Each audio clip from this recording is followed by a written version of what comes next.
Welcome to the Everyday PM podcast, the podcast where we discuss project management principles for your everyday life. My name is Campea. I'm the host and founder of the Everyday PM, and I'm excited to connect with all of you about lost in translation, communications, pitfalls, and solutions from the big dig. I have with us a regular guest, actually, that some of you may be familiar with, Donna Gregorio, who has graced our podcast in the past, talking about various topics project management related. So, Donna, I'm so excited to welcome you back to the podcast. You actually came to me with this topic, and it's a very interesting topic, and we'll get into that in just a minute. But for folks who haven't met you through some of the other episodes you've guested on, please take a brief moment to introduce yourself to the audience. All right, great. Well, Ann, it's a pleasure to be back. Thanks so much for having me. My name is Donna Gregorio. I am an experienced IT department head and a seasoned project manager, published author on the topic. Right now, I'm an adjunct professor teaching project management at Northeastern University, and I'm also the vice president of professional development at the PMI Mass Bay chapter. So all kinds of project management related activities going on, and I'm happy to be here to talk about this new topic that I've recently been researching that's really been rather interesting for me to learn about. Me too. Me too. I'm super excited. I do know about this project, which we'll get into in just a second. But what I will highlight is, Donna, you are like my life peg, and that I don't know if you've ever heard that term, life peg, but No, I haven't. okay. Your professional journey is something that I would want to emulate. And I think I've told you that time and time again, the times Yes, that you we have have. gotten to meet, is that it feels like you've got the career a few steps ahead of me that I kind of eventually want to get into myself. And so, for the years of experience you've spent in project management, in technology, as well as the years that you've spent in the project management community, I just want to commend you and thank you again for taking time to talk to our audience today. So, let's dig in to the big dig. No pun, maybe pun intended here. But let's Right. start with what's the big dig? Now, I know what it is just because it's been used countless times in my project management upbringing as an example of a project that we can use as a use case. But why don't you explain to our audience what the big dig is? Yes, so thanks. I think that using the big dig as a backdrop for this discussion on project management techniques and modern project management techniques is a great way for us to really see what can happen, both positive and negative, if we don't succeed. And that's really why we're here. We really want to be irreplaceable as project managers. And I believe that the Big Dig did have some successes, but experienced a tremendous number of failures as well. So this is not intended to be a history lesson. It's really a lens to really see the power of good project management and the danger of getting it wrong. So the Big Dig was the most complex and controversial infrastructure project in U.S. history. There was a central artery that and a elevated highway that ran through Boston back in the 1950s. It was built. And in the 1990s, there was a decision that it needed to either be upgraded or replaced with a series of tunnels and bridges. And that's in fact what the Big Dig was. And the idea to get rid of that central artery that ran right through the middle of Boston and really was such an eyesore. I remember it being born and raised in Boston. It started in 1991, ended in 2006. So it was a 15-year project Wow. that cost $14.8 billion. That's a huge number. The project was 7 years late and $12 billion over budget. So you can see the schedule and the cost factors, and the public was very upset about it at the time because there were some significant failures. In particular, a woman died going through one of the tunnels when the ceiling panel collapsed on her car. And certainly there was significant project mismanagement that came out around that time. But the good part that came from it was that there is now, for those of you who are familiar with Boston, the Rose Kennedy Greenway is a beautiful replacement for the space that was taken up by the Central Artery. And it really did transform the Boston cityscape. The Zakim Bridge is also part of the Big Dig. beautiful bridge that is really iconic now in the Boston landscape that was never there before. So lots of good things came about. The seaport, South Boston, Mhm. areas of the city that were never even considered to be part of the vibrant city that Boston was, because it really broke that central artery, broke the city in half.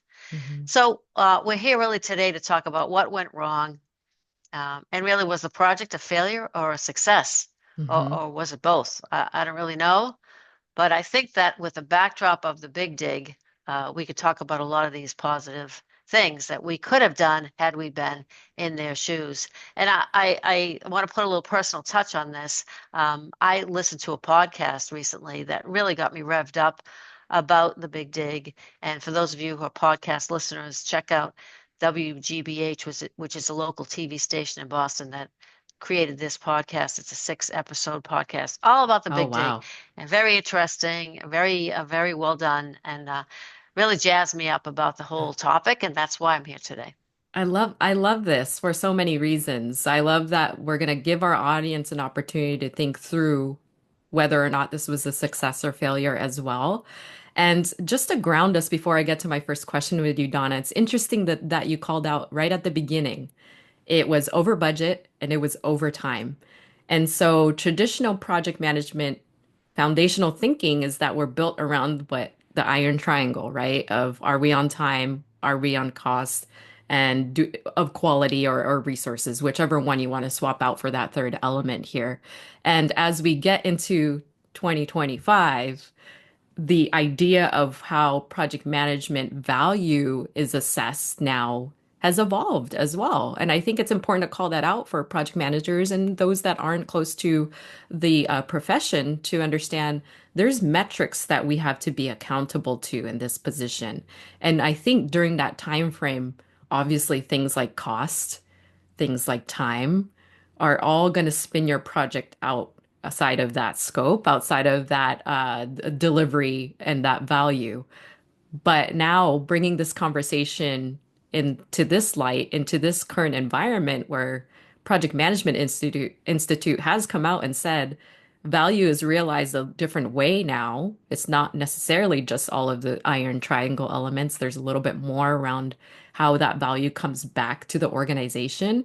I think it's interesting to consider what you're about to present to us today in the context of what were we being measured upon as project managers back then versus how do we see value and the benefit realization of projects in today's landscape and how does the big dig fit into that. So all of that to say, I think my first question to you is around, I think we want to talk about what the potential pitfalls are of the project. So if you could walk us through the most critical communication failures that occurred during the project and how they specifically contributed to the delays and cost overruns.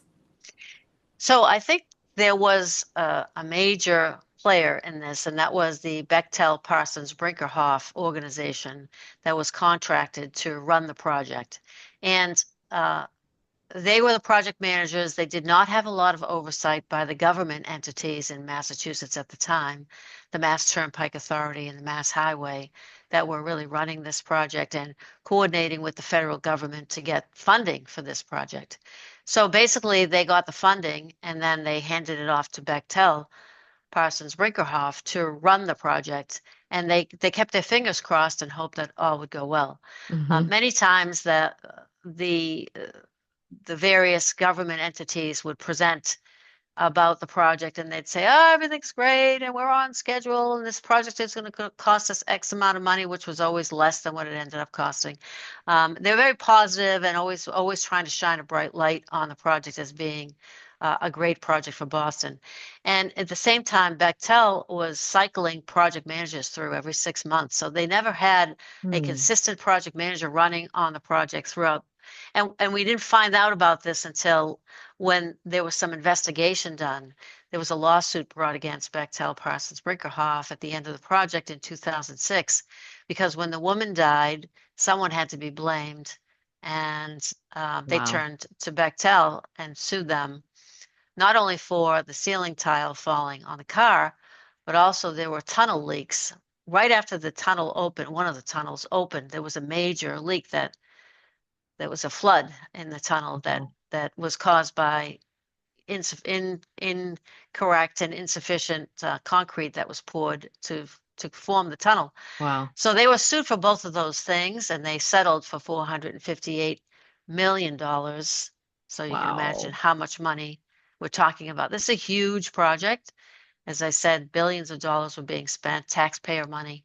Mm-hmm. And for them to settle for 458, they didn't want to have to get dragged through any sort of lawsuit that would audit and look at all the materials that they had put together. So they just settled.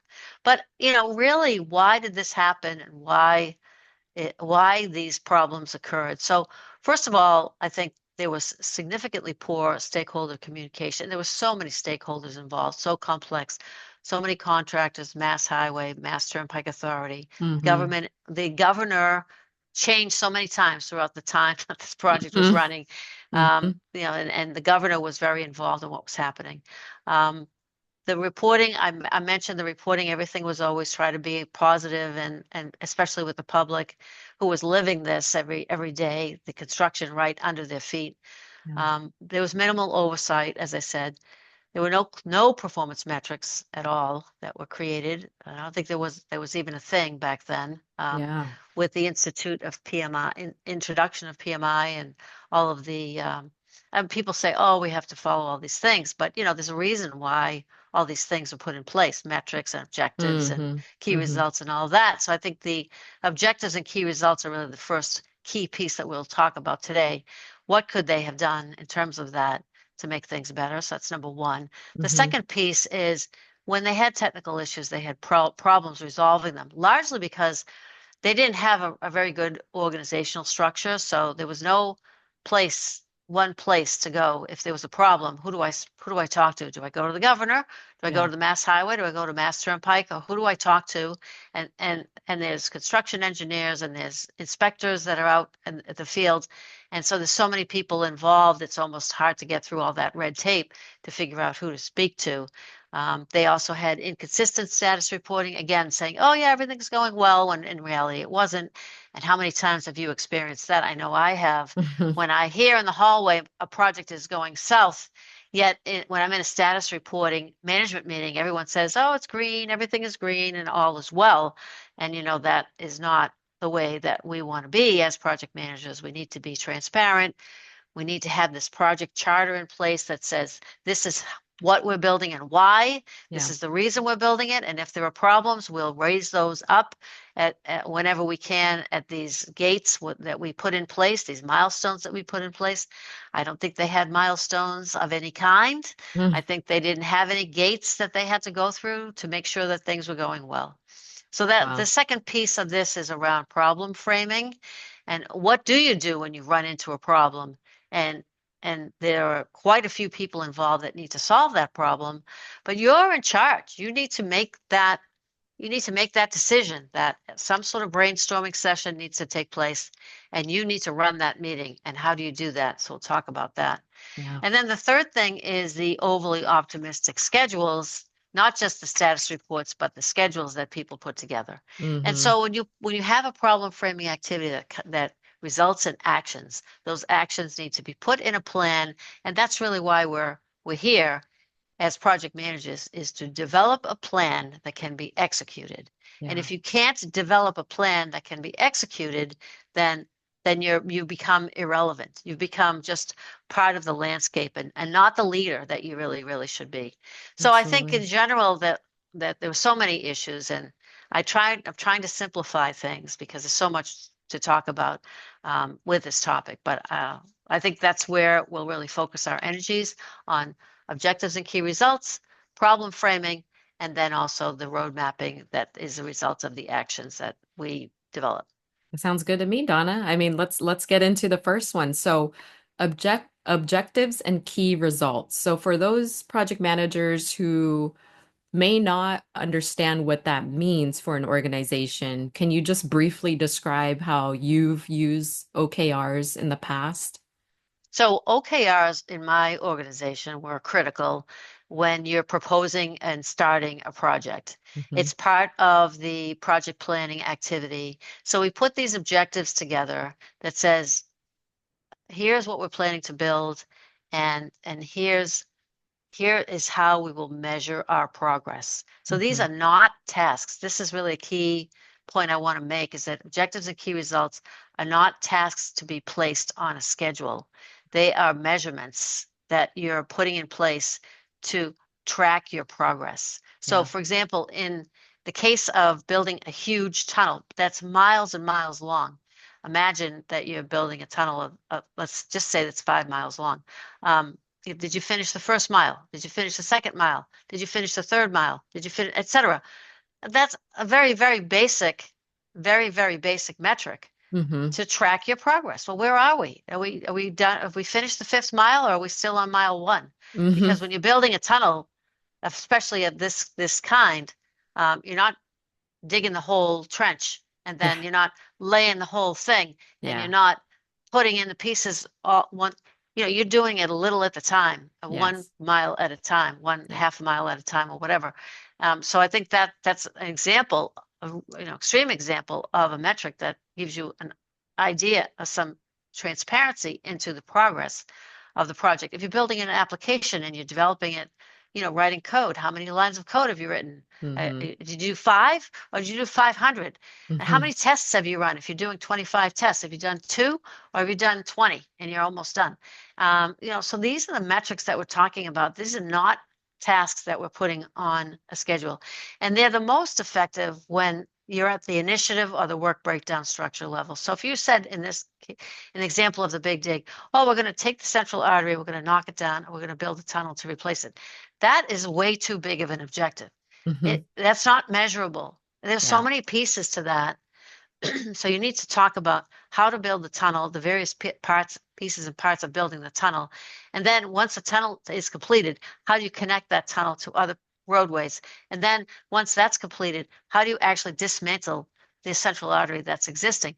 And Hmm. there's so many parts within each of that. So it's really the important part of an OKR is that it needs to be developed at the initiative level so that it makes sense to the people that you're working with. So you need to be quantifiable, numbers, especially important. You need to stretch the team. So, as quickly as you can complete these 25 tests. Yeah. Did you do them in a month? Did you do them in 2 months? Did you do them in 6 months? That should be part of your OKR. And then they can be used as early warning signals, which there were no early warning signals in the big dig.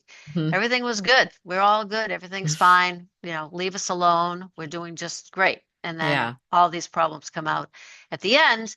And unfortunately, someone has to die because of it to really make us pay attention and say, hmm, something really went wrong here.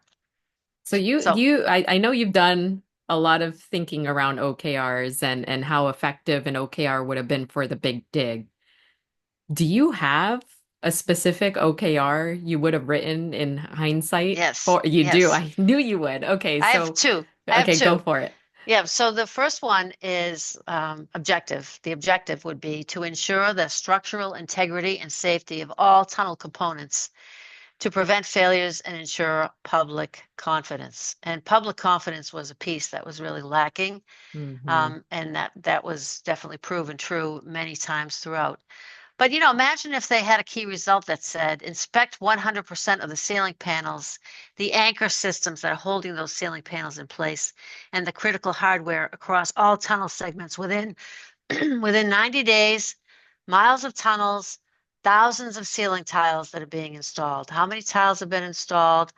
Where are Hmm. we with respect to percentage? If we have 100% of tiles, are we 30% done? Are we 75% done? All of those things around integrity and safety.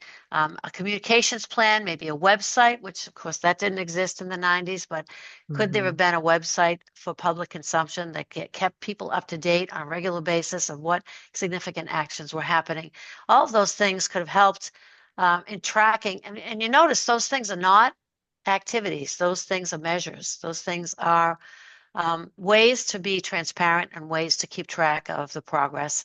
And these can be used, as gates as you go through. So imagine they said, when we're at 50% of the ceiling tiles, we're going to get together, we're going to have a meeting, and we're going to walk through lessons learned. We're going to have a retrospective, right? We do those Hmm. today, Hmm. retrospectives. What have we learned? What can we apply going forward to the remaining 50% of the tiles? What should we fix? What's worked well? What didn't work well? All those things that we've learned in the last 20 years and Absolutely. we've gotten very good at. You can see on a project of this size how important those kinds of questions would be if we had those questions at the time. And Absolutely. maybe Bechtel, Parsons, Brinkerhoff did some of that, but they certainly didn't communicate it well with their government entities and didn't want to, raise any red flags for fear Hmm. of people panicking. And Hmm. then they didn't want the public certainly to panic over what was being built. So I think that was one example. A second example is around the leaky tunnels. I mentioned that part of the lawsuit involved the tunnel leaks. The second objective could be eliminate water infiltration in all tunnel systems by improving construction quality assurance and material integrity. And the Wow. material integrity specifically that was a problem here was around the concrete that they were using to pour the tunnel walls. Some of the concrete was dirty. In other words, it was mixed in with concrete, not on purpose, but by accident Hmm. because of the way the soil was and the way they poured the concrete. It wasn't clean in many cases. The other integrity problem was that you can't imagine how much concrete was used to build these tunnels, and they often couldn't get enough concrete at the time that they needed to, so they just used old concrete that was left over from a previous Wow. job. And they found this out later. There was a whistleblower. And again, I've had whistleblowers on my projects, Yeah. and because I'm approachable and I'm empathetic, and people come to me and say, "Look, this person isn't doing, or that person isn't doing, or this isn't Hmm. working, or that test failed, or whatever," which wouldn't necessarily come up in a big meeting with all of these managers and VPs and Sure. CIOs, in a meeting, it wouldn't come up, but they're willing to come to me because they know that I'm part of that management chain, right? Yeah. So if there is no management chain that's really well documented, people don't really know who to go to. There was a whistleblower, but they didn't know who to really go to in this case. And so I think that can be a problem as well. The key result in that case, a real-time materials tracking and verification system for all the concrete pours. Again, miles of tunnels, thousands of concrete pours. How many trucks did they have delivered? And I'm not a construction expert. I'm not an infrastructure expert. My background is in IT, but I Hmm. still found this fascinating, the size of the project, the complexity of the project. I have never worked on anything even close to this level of complexity. And I'm sure that many of your listeners also have not worked on a project of this complexity. But take it down to your level and Yeah. say, where can I apply these to my project, and how can I make these key results and metrics that we we talk about metrics, we talk about, you know, can we make the user happier? How much happier can we make them? How much can we improve our reaction time, our whatever it is we're building? I think that sometimes it's hard to measure those kinds of things. Yeah. Yeah. You almost think in a construction project, it's easier to measure those kinds of things. How many miles have we finished? How many Mm-hmm. concrete pours have we done? In a software development activity, in an IT organization, it's harder to measure, but still we have to dig deep and find out how we can measure those things, and it can be done. So, I mean, in general, I think I would say that OKRs are very powerful, helping to make your goals measurable and making them using them as early warning signals to really help you in managing your project and measuring your progress as you go along. It definitely Now, takes, oh, go ahead, Donna. I Go was for going it. to say, I think that, as you go along and you run into problems and your metrics are not coming out the way that you expect them to, then you maybe have a problem, and that's that's a segue into the next section. Yeah, absolutely. I know we're going to get into problem framing, but I appreciate your summary of OKRs for those project managers or those, again, casual listeners of the podcast who may not be familiar with it. And the one thing you said that I want to call out is all of this, what Donna shared, even though the Big Dig is such a big project, this is certainly scalable. I'm just going to reiterate that part of what Donna just mentioned.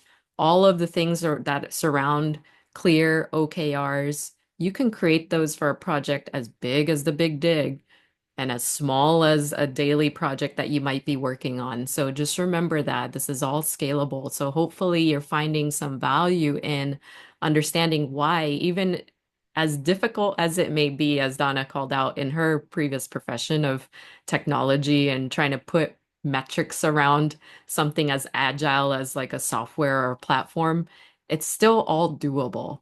So you have to consider how that applies to something that you might be working on today. So let us transition though to problem framing because this is actually a new term for me as well. So I'll be learning alongside our audience here. So Donna, why don't you walk us through what problem framing is and how this could have been useful in the Big Dig project? Yeah, so I had a project recently that I worked on where we had a big problem and we had to pivot.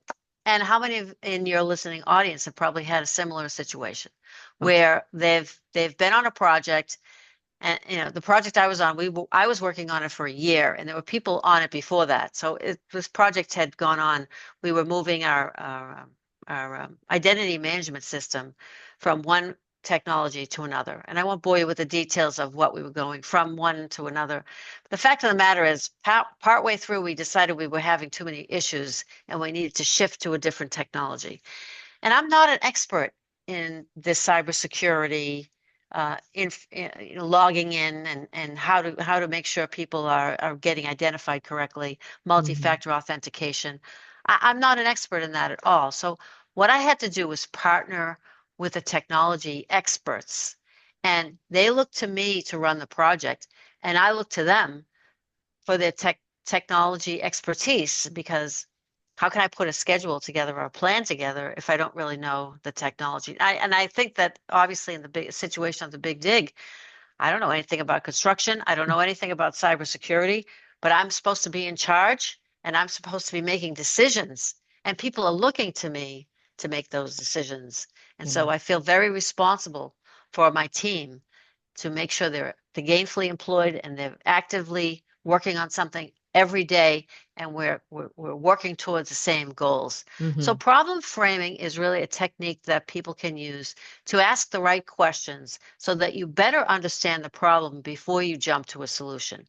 And in the case of the big dig, for example, we can talk about the issues that came about as a result of the ceiling panel failures. So that's really where I want to give you an example there. Hmm. But we want to have a brainstorming session that includes all the stakeholder groups. And I did this in when we had my problem that we talked about. And you need to take responsibility and schedule this meeting yourself, and then you need to run the meeting yourself.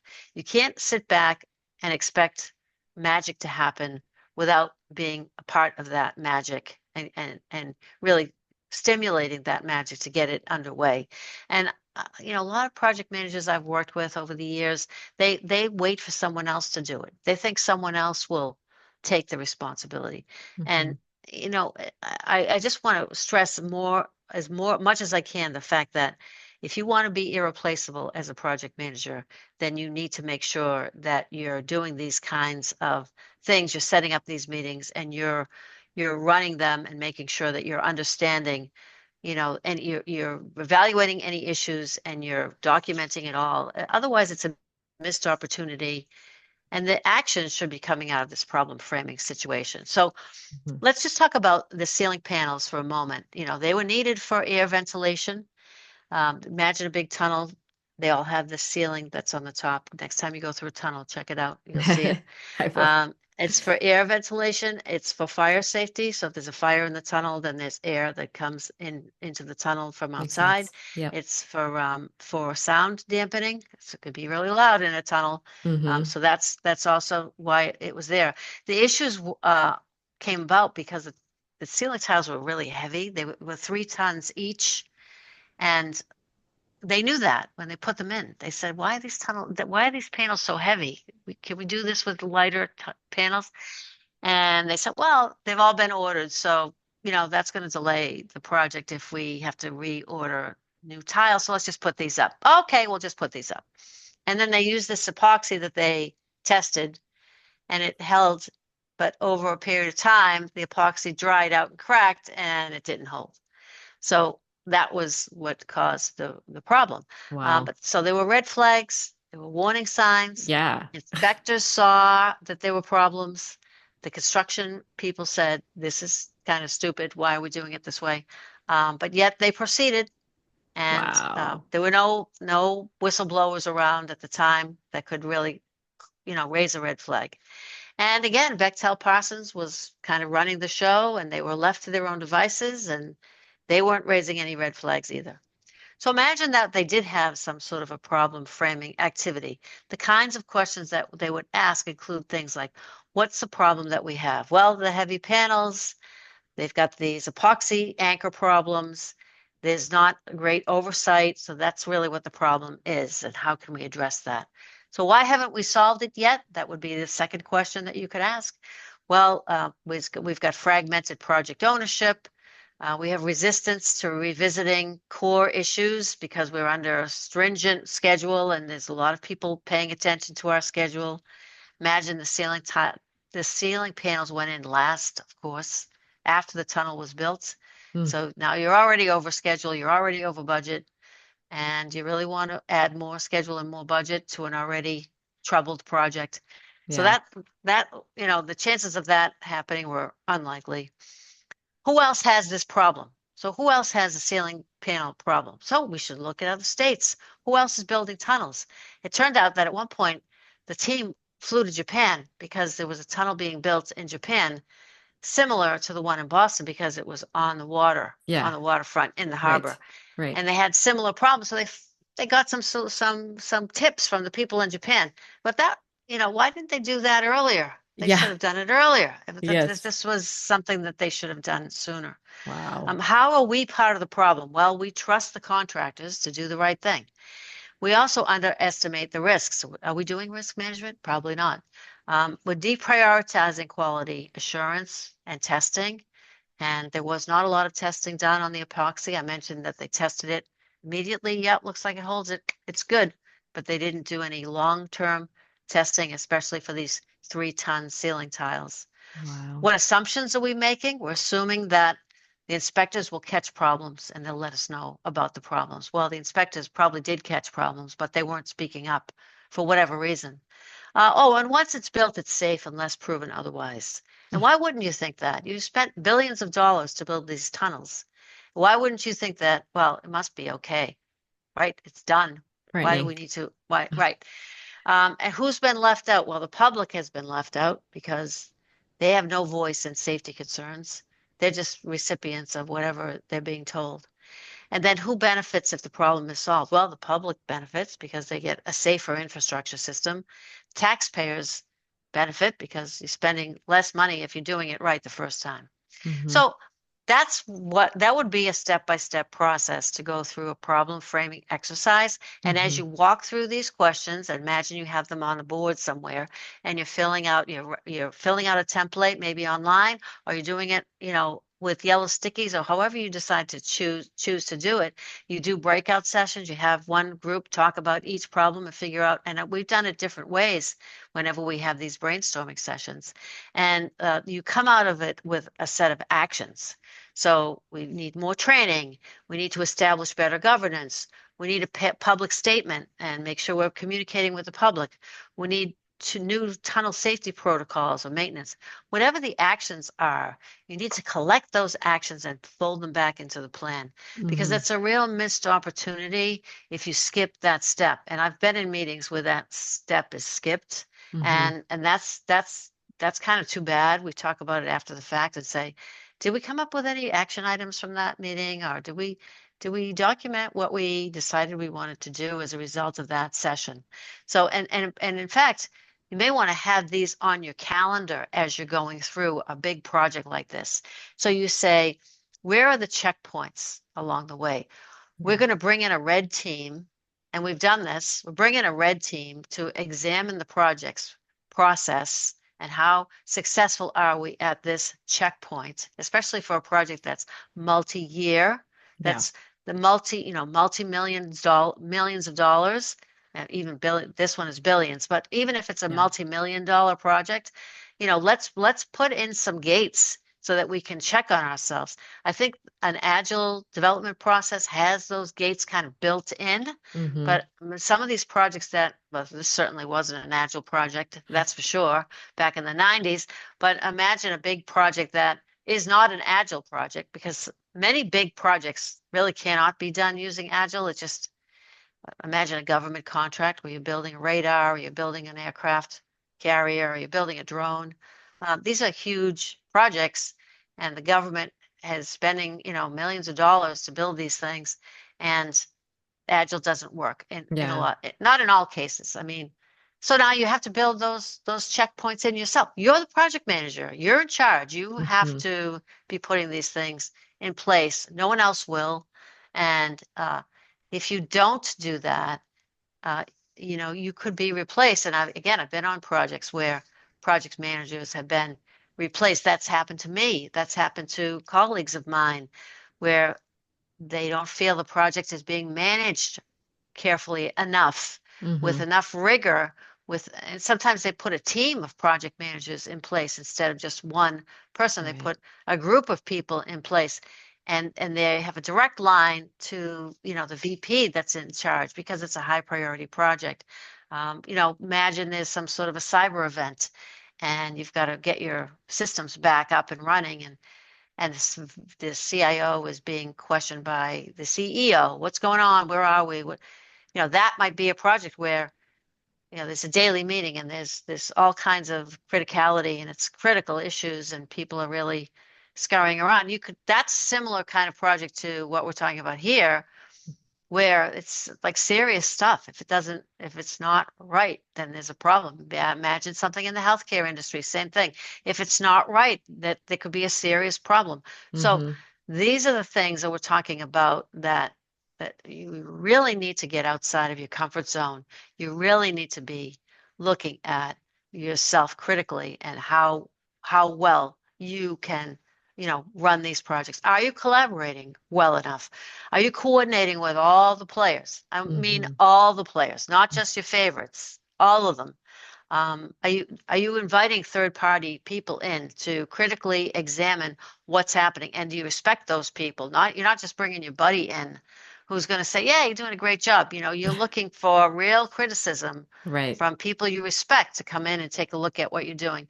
And how well are you communicating with not only your team, because I'm really good at communicating with my team. I'm a team builder. That's kind of my strength. Mm-hmm. But how well am I communicating up to Mm-hmm. my management team? And how well am I communicating with other parts of the project? Because often there's more than one part For of the sure. project.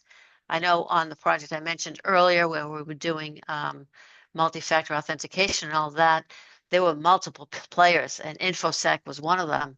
And I was really good with them, and not as good with the Microsoft Azure people, or the cloud people, Mm-hmm. although I needed to talk to them too, because that was part of what we were doing. I wasn't as good at talking with them, but I was really good with InfoSec. I was in good with them. So, how well are you? And be critical of yourself. Like, how how Yeah. how am I doing here? We have a problem situation. We need to solve it. And I always say, when things are good, but when the chips are down, and the chips are down, we really see who's the good player, and who falls aside, or who falls apart, or who Mm-hmm. falls to the wayside, and it goes in the background. Who really comes to the front and says, we need to fix this, and how do we fix it? And I'm here to help, and I'm here, and I can be a critical resource here. And Yeah. that should be you. Yeah. Yeah. Absolutely. I can't help but go back to when we started the conversation and how you mentioned that project management on this particular project turned over multiple times throughout the Right. course of the project, and how a lot of these potential solutions you brought forth, communication clarity, the OKRs, the problem framing, and sprinkling that throughout your process flow, having those conversations often, and understanding who your stakeholders are, all of that. I feel like the turnover of the PMs also carries weight into all of those potential solutions that you brought forward into how this project could have been executed a little bit differently and maybe more successfully. But have you had any thought as we kind of get to the main takeaways of what could have been better or avoided or successes of the big dig? Have you had any thought, Donna, on how much of that played into it? Was it the perspective of the companies that they just didn't understand the role of project management and the value that it was supposed to bring to this project? I think that's what I'm more curious about. And if you've had any thoughts on that. So Bechtel Parsons Brinckerhoff is an organization that has built many huge infrastructure projects for Absolutely. the Yeah. government. Yeah. They built embassies, for example. And part of the lawsuit that they had against them was to disband the company. And the government said that's a non-starter. We can't Mm. we can't do without Bechtel. They Hmm. have too They're much huge. history, Yeah, too much knowledge of how to build these huge infrastructure projects. for We sure. can't live without them. So I don't think that I don't know that they took the big dig as seriously as they should have. Got it. I think Interesting. the original, so the very first tunnel that was built was the Ted Williams Tunnel, and that is a tunnel that connects southern the southern part of Massachusetts, Quincy, Braintree, the parts south of Boston, to the airport, which is Okay. in East Boston. Okay. So the Ted Williams Tunnel was the first tunnel that they built, and it was the easiest, absolute easiest tunnel that they built because why? There's nothing in the water between those two places. There's no Got it. subway tunnels, there was no Yeah. sewer pipes, there was no Yes. electricity or cable or any other infrastructure items underneath that water at all. They built the tubes somewhere else. They sunk them in the water. They connected them together and they had a big party because it was on time, on schedule, and everybody was happy. Problem was it wasn't connected to anything. It was just laying in the bottom of the water there. And you could drive in it, but it was not easy to get to. Like you had to, I don't even know how they drove in it, to be honest. I think they probably put a car in the water somehow. I don't know. Anyway, it was building the connectors through these weird spots. Yeah. That was the hard part. And I think when they saw how easy it was to build the Ted Williams tunnel, I guess they probably thought, oh, this is going to be easy, but it was not easy. Interesting. A good And there's perspective for one sure. part of the tunnel, and again, I could talk for hours about the Big Dig, but there was one part of the tunnel that was so hard. It took, I think, 5 years to build this one stretch. It takes you 10 minutes to drive through that one particular part of the tunnel. It's a 10-minute thing it's the most expensive tunnel in the United States. That one little chunk because it was so complicated because there was a Yeah. subway tunnel under it and there was another tunnel somewhere. It was just very complex. So anyway, the fact of the matter is, I think the fact that they turned over project managers over and over again is largely because they probably said, well, we need someone who has this domain expertise. We need Mm-hmm. this domain expertise. We need that domain expertise. Oh, we Mm-hmm. need that domain expertise. Mm-hmm. Do you know how to build a bridge? Okay, now we need a bridge person. Oh, now we need a tunnel person. Oh, now we need a cement person. So that Yep. maybe they were switching that around, and that I've seen that happen where I work. So we need someone who knows a lot about HR, for example. We're putting an HR system together. We need that domain. Oh, we're doing a networking system. Who knows about what project manager has done a networking Yeah. project before? Let's put that person on there. And so we start to develop, like you start to develop some domain expertise, and then Mm-hmm. you're known for that, and so they put you on that until things don't go well and they put somebody else on it. Mm-hmm. So I do think it's a problem of turnover. But again, if you think about an agile project, you've got a scrum master, you have a product owner, Yeah. and you have, a lot of team members and you've kind of got each other's backs, right? But in this case, when you're in charge of the whole thing, it's one person responsible for the success or failure. It's a heavy load, and Yeah. you've got to be up to the challenge on it. I think this subject alone, because you said there's a podcast that's 6 episodes long. I agree with you, Donna. I think this is fascinating for so many reasons, in particular for project managers to listen to and learn from. So Do you have any other key takeaways that you want to share with the group before we say goodbye to everybody today? Yeah, I mean, if I were to summarize, I think you did a nice job of summarizing just a moment ago, and you've got your OKRs to really define what success looks like, the problem framing techniques that really should be put in place to uncover root causes and establish some new actions as a result. Those are almost a form of retrospectives, a form of lessons learned, where you're really digging into one particular area, and not doing those kinds of things can be a missed opportunity. And then using roadmaps and plans to put in place to really track all of those solutions and make it relatable and scalable. But, again, putting myself in your shoes, of the shoes of your audience members, and really trying to relate this to their own work. What can we learn? It's to be proactive and not reactive. And Yeah. and you've heard that before, but with the backdrop of the big dig, it really is true, that you really do need to be proactive.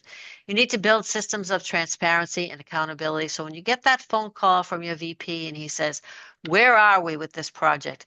You can make data-driven decisions based on the fact that you're collecting metrics, you're collecting data, and you have some sense of where you're at.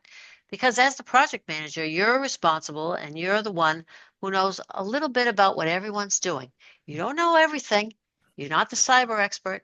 Yeah. You're not the infosec expert. You're not the construction or concrete expert, but you know a little bit about what everybody is doing and where we are with respect to percent complete and where we are with respect to the schedule. And Hmm. then focus not just on delivering the project, but how you deliver it. And the public is very interested in that in this case. And Yeah. I think that makes a big difference as well.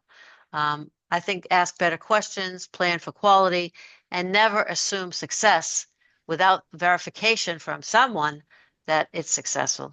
So I think that that's really the real lesson from the big dig, is do better with clarity, honesty, and real structure around your projects.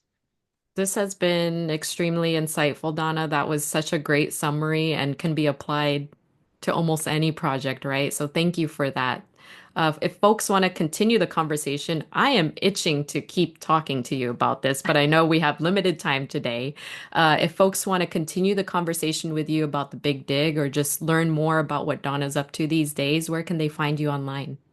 Yeah, I have a great website. It's donnagregorio.com, and reached out to me on LinkedIn as well. I'd be happy to continue the conversation with anybody that has any sort of project management questions at all. And I want to say thank you to you, Anne, for continuing with your Everyday PM podcast.